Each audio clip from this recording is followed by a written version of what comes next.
할렐루야. 4월 15일 월요일입니다. 열왕기상 6장 14절부터 38절까지 말씀을 읽고 은혜 나누도록 하겠습니다. 솔로몬이 성전 건축하기를 마치고 백향목 널판으로 성전의 안벽 곧 성전 마루에서 천장까지의 벽에 입히고 또 잣나무 널판으로 성전 마루를 놓고 또 성전 뒤쪽에서부터 20규빗 되는 곳에 마루에서 천장까지 백향목 널판으로 가로막아 성전의 내소 곧 지성소를 만들었으며 내소 앞에 있는 외소 곧 성소의 길이가 40규빗이며 성전 안에 입힌 백향목에는 박과 핀 꽃을 아로새겼고 모두 백향목이라 돌이 보이지 아니하며 여호와의 언약궤를 두기 위하여 성전 안에 내소를 마련하였는데 그 내소의 안은 길이가 20규빗이요 너비가 20규빗이요 높이가 20규빗이라 정금으로 입혔고 백향목 제단에도 입혔더라. 솔로몬이 정금으로 외소 안에 입히고 내소 앞에 금사슬로 건너 지르고 내소를 금으로 입히고 온 성전을 금으로 입히기를 마치고 내소에 속한 제단의 전부를 금으로 입혔더라. 내소 안에 감람나무로 두 그룹을 만들었는데 그 높이가 각각 10규빗이라 한 그룹의 이쪽 날개도 5규빗이요 저쪽 날개도 5규빗이니 이쪽 날개 끝으로부터 저쪽 날개 끝까지 10규빗이며 다른 그룹도 10규빗이니 그 두 그룹은 같은 크기와 같은 모양이요 이 그룹의 높이가 10규빗이요 저 그룹도 같았더라. 솔로몬이 내소 가운데에 그룹을 두었으니 그룹들의 날개가 펴져 있는데 이쪽 그룹의 날개는 이쪽 벽에 닿았고 저쪽 그룹의 날개는 저쪽 벽에 닿았으며 두 날개는 성전의 중앙에서 서로 닿았더라. 그가 금으로 그룹을 입혔더라. 내 외소 사방 벽에는 모두 그룹들과 종려와 핀 꽃 형상을 아로새겼고 내외 성전 마루에는 금으로 입혔으며 내소에 들어가는 곳에는 감람나무로 문을 만들었는데 그 문 인방과 문설주는 벽의 5분의 1이며 감람나무로 만든 그 두 문짝에 그룹들과 종려와 핀 꽃을 아로새기고 금으로 입히되 곧 그룹들과 종려의 금으로 입혔더라. 또 외소의 문을 위하여 감람나무로 문설주를 만들었으니 곧 벽의 4분의 1이며 그 두 문짝은 잣나무라. 이쪽 문짝도 두 짝으로 접게 되었고 저쪽 문짝도 두 짝으로 접게 되었으며 그 문짝에 그룹들과 종려와 핀 꽃을 아로새기고 금으로 입히되 그 새긴 데에 맞게 하였고 또 다듬은 돌 3켜와 백향목 두꺼운 판자 1켜로 둘레 안뜰을 만들었더라. 넷째 해 15월에 여호와의 성전 기초를 쌓았고 11째 해 불월 곧 8째 달에 그 설계와 식양대로 성전 건축이 다 끝났으니 솔로몬이 7년 동안 성전을 건축하였더라. 아멘. 자, 이제 성전 건축이 마무리되고 있습니다. 오늘 말씀 첫 구절에 솔로몬이 성전 건축하기를 마치고 라고 말씀하셨는데 이 표현은 이제 요즘 우리들이 쓰는 표현으로는 골조 공사가 마쳤다라는 말씀입니다. 기본적으로 기초를 깔고 그 위에 또 석재를 깔고 또 이제 기둥 세울 자리를 잘 다듬어서 기둥을 세우고 그리고 기둥과 기둥 사이를 막아서 벽을 만들고 그리고 그 위에 석가래를 얹고 지붕을 세웁니다. 그런 기본적인 건물의 틀을 만드는 것이죠. 그리고 그 틀이 이제 그 추가적으로 여러 가지 작업이 추가되는 것들을 다 지탱할 수 있는 충분한 힘을 갖추도록 그 작업을 마무리했다는 말씀입니다. 그렇게 해서 이제 골조 공사는 끝났는데 어떻게 하나님의 성전을 골조공사만 한 채로 하나님께 봉헌할 수 있겠습니까? 요즘 우리들이 쓰는 표현으로 인테리어 공사를 해야죠.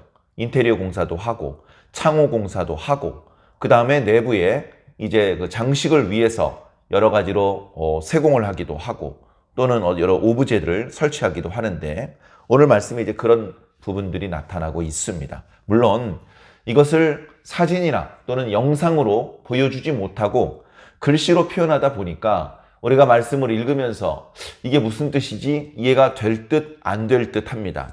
그리고 중간중간에 규빗, 그 다음에 이제 히브리 사람들이 사용했던 그 달의 명칭들 이런 것들은 또 우리들에게 익숙하지 않기 때문에 다소 100% 이해하는 데에는 어려움이 있습니다만 우리는 이 각각의 단어들의 의미와 정확한 성전의 구조와 장식의 모양 이것을 찾기보다는 그것은 천천히 찾고 그거보다 더 중요한 것은 말씀을 읽어 내려가면서 성전을 건축하는 사람의 마음가짐이 어땠는지 그리고 성전을 건축하는 것들이 이제 어떤 과정을 밟아서 그렇게 이제 최종적인 모습이 되어 가는 것인지 그런 부분을 생각하면 좋을 것 같습니다.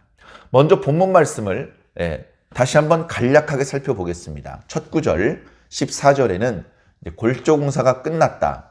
그래서 그 다음부터는 인테리어 공사를 하는데 인테리어는 백향목 널판으로 했다라고 말하고 있습니다.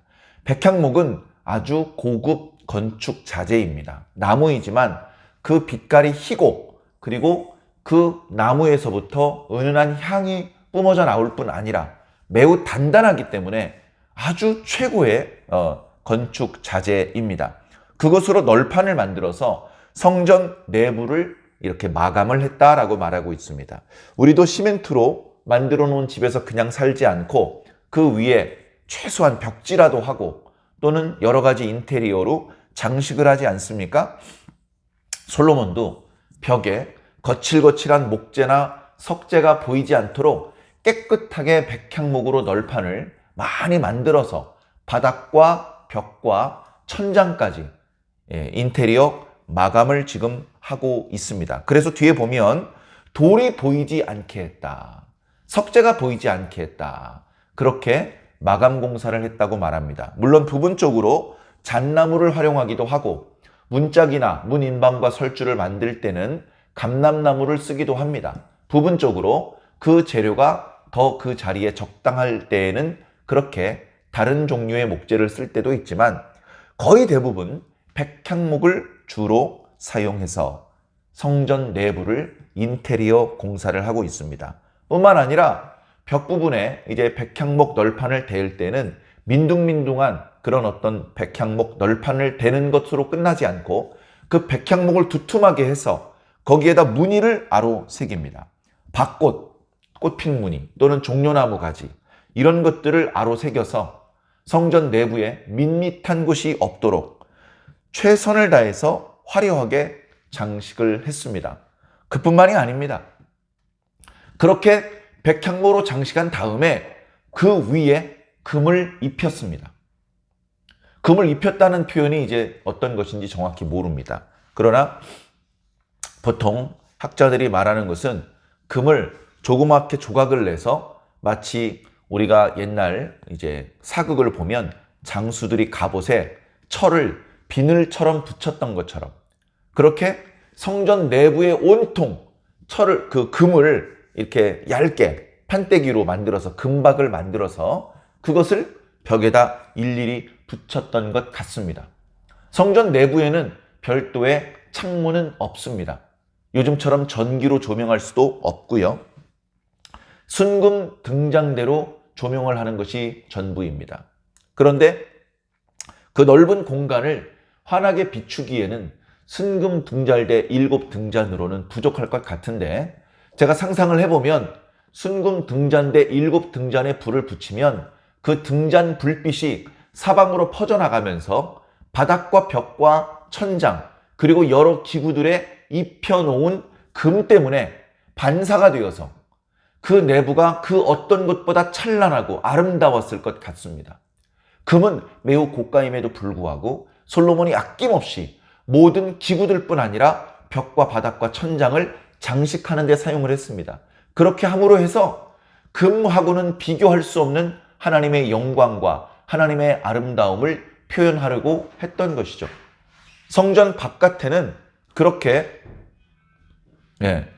성전 바깥에는 그렇게 화려한 금의 장식은 보이지 않습니다.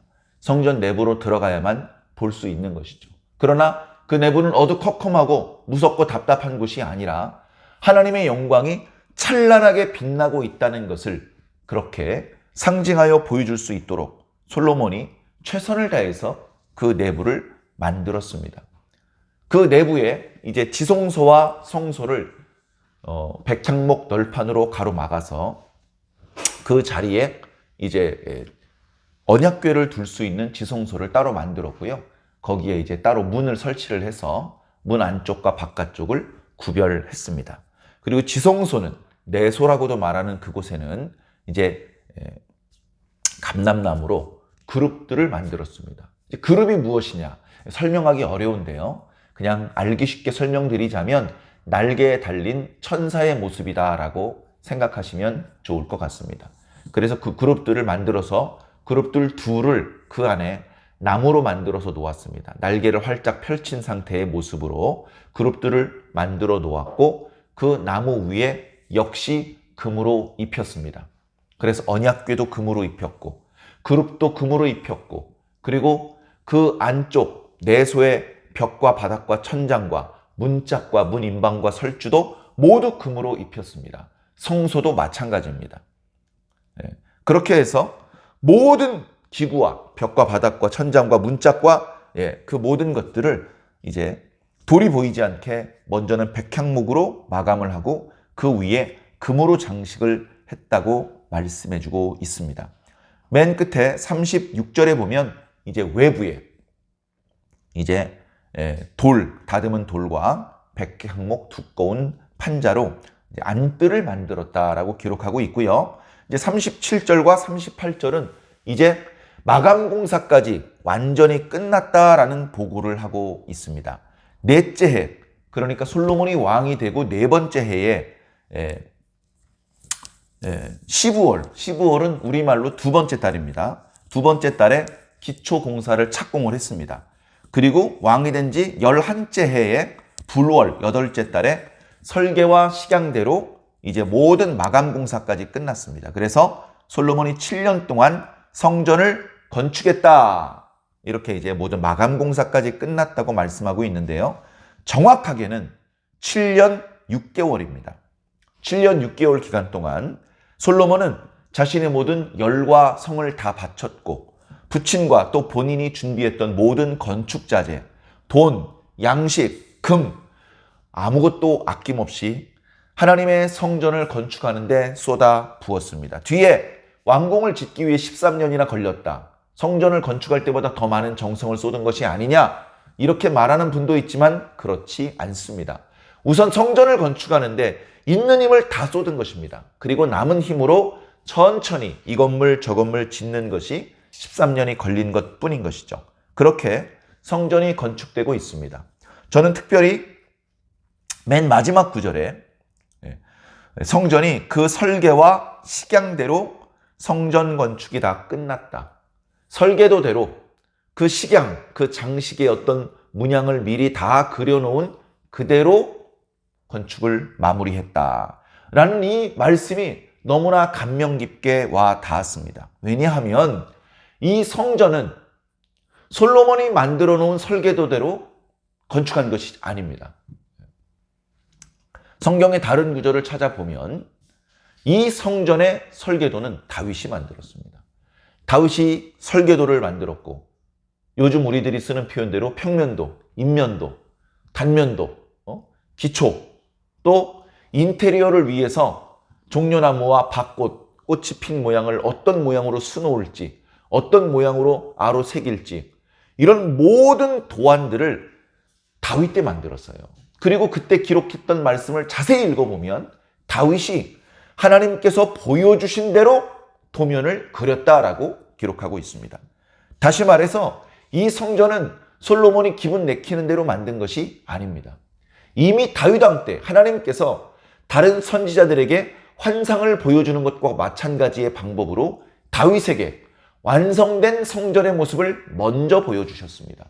다윗은 하나님께서 보여주신 것을 꼼꼼히 기록했고 그 설계도를 죽기 전에 솔로몬에게 보여주면서 설명해 주었습니다. 솔로몬아, 예 아버지, 꼭 이대로 지어야 된다. 반드시 성전을 건축해야 된다. 내가 그려준 것보다 더 화려해야 된다. 하나님의 아름다움과 하나님의 영광을 충분히 보여줄 수 있어야 된다. 귀에 못이 박히게 들었을 것입니다. 솔로몬은 지혜로웠기 때문에 아버지가 반복해서 왜 그렇게 당부했는지 충분히 이해할 수 있었고, 다윗이 도면에 충분히 표현하지 못했던 부분까지 생각하면서 이해할 수 있었습니다. 그렇게 소중히 보관하고 있던 설계의 도면대로 이제 돌을 떠서 기초돌을 놓았고 백향목을 수은해서 운반해서 그것을 다듬어서 건축 자재로 썼습니다. 모든 골조공사와 인테리어 마감공사에 이르기까지 솔로몬이 직접 감독을 하면서 하나님의 영광을 표현할 수 있는 성전으로 건축했던 것입니다. 그렇게 7년 6개월이 눈 깜짝할 새 지나갔습니다. 최선을 다해서 건축했음에도 불구하고 뒤에 나오는 말씀을 보면 솔로몬이 하나님 앞에 무릎 꿇고 제가 이렇게 초라하게 집을 지었는데 이 초라하고 조그만한 집에 어찌 하나님의 영광을 다 담을 수 있겠습니까? 그러나 다만 이 성전을 향해서 기도하는 기도를 들어주시옵소서라고 겸손하게 하나님께 기도하는 장면이 나오고 있습니다. 사랑하는 성도 여러분, 우리가 지금 예배드리는 교회는 어떻습니까? 초라하죠. 볼품 없습니다. 교회에 많은 성도들의 헌금을 쏟아 부어서 큰 규모로 아름답고 화려하게 교회를 건축한 그런 교회들도 덜어 있습니다만 솔로몬의 성전에는 비교하지 못할 것입니다. 솔로몬이 건축했던 성전이 세계 최고의 건물이다, 세계에서 최대 규모다, 이렇게 말할 수는 없을 것입니다. 그리고 그 디자인이 가장 아름다운 형식이었다? 뭐 그런 것도 아닐 것입니다. 그러나 그 속에 받쳐진 솔로몬과 다윗과 모든 이스라엘 백성들의 정성만큼은 그 누구도 따라갈 수 없을 것입니다. 우리가 성전을 건축한다면 성전 건축까지는 아니더라도 교회를 이전해서 새롭게 교회와 예배당을 꾸밀 때에는 솔로몬과 똑같은 정도의 수준은 아니겠지만 우리가 할 수 있는 최선의 정성을 다 바쳐야 될 것입니다. 그래서 하나님의 영광과 하나님의 아름다움을 보여줄 만한 그런 성전으로 꾸밀 수 있어야 할 것입니다. 사랑하는 성도 여러분, 그리고 더 중요한 것은 이렇게 우리가 눈으로 볼 수 있는 성전뿐 아니라 우리 마음의 성전을 생각해 보시기 바랍니다. 우리 마음에 성령님께서 임재하시는 바로 그 성전을 어떻게 장식할 것인가? 그 성전을 아름답고 화려하게 장식하기는커녕 사실은 그 내부에 있는 하나님께서 싫어하시는 더러운 것을 치우는 것을 어쩌면 먼저 해야 될지도 모릅니다. 우리는 먼저 회개해야 되고 우리는 먼저 성결해야 될지도 모릅니다. 그러면서 동시에 성전을 하나님께서 좌정하실 만한 아름다운 장소로 그렇게 만들어 나가야 될 것입니다. 우리들의 이 땅에 사는 동안에 하루도 빠짐없이 계속해서 우리 마음의 성전을 단장하고 하나님을 모시는데 최선을 다해야 될 줄로 믿습니다. 솔로몬이 성전을 준공하는 그 기쁨을 우리가 말씀을 묵상하면서 함께 누리시고 우리 마음의 성전에 하나님께서 임재하시는 것을 느끼면서 솔로몬의 성전에 하나님께서 임재하셨을 때에 솔로몬과 이스라엘 백성들이 참 기뻤겠구나, 큰 감동과 감격이 있었겠구나라고 함께 느껴주시기를 부탁을 드립니다. 오늘 하루도 우리 속에 임재하신 그 하나님과 동행하시기를 예수님 이름으로 간절히 축원합니다. 아멘.